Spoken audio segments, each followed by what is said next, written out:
زمونږ کورونه به څنګه آبادیږي، زمونږ کورونه به مخکې څنګه چلیږي. کورونه په وظیفو نه آبادیږي.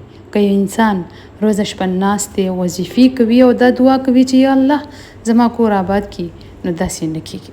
او نه کورونه په ډالرو باندې پیسو باندې نه په مالدارتیا باندې آبادیږي، او نه کور چې په دې آبادیږي چې یو جنۍ یو ښایسته ځوان سره واده وکړي یا ځوان زنه ښایسته جنۍ راولي. دی به دا سوچ کوي چې زما کور به ډېر ښایسته ښکاري، خو داسې هرګز نه ده.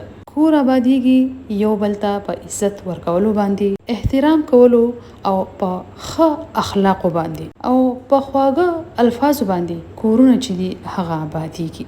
پوره دنیا کې د کور آبادولو یو قانون دی چې په کور کې چې کم خلک اوسیږي، ښځه وي، خاوند وي، اولاد وي، رونه وي، خویندې وي، د هغوی یو بل سره ښه اخلاق. کله هم چې تاسو خپل خوله ترخه کړله، اخلاق دې بد کړو او الفاظ دې ترخه کړو، بیا پوهه شه چې ستا په کور کې دننه ور ولګېدو او په دې ور کې به اوس پوره فیملی چې ده کم کسان چې دي هغه به سوځي.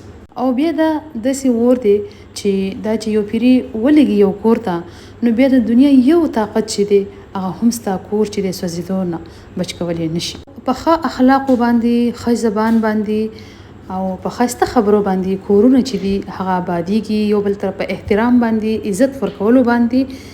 او زمون کما ټولنه چې دا موږ چې کوم پښتانه یو، موږ خو دې دپاره ډېر مشهور یو چې موږ خپل د مشرانو ادب کوو، عزت کوو، او کوم چې ماشومان یې هغوی سره مشران چې دي ډېر په شفقت سره پاتې کیږي، اوسیږي.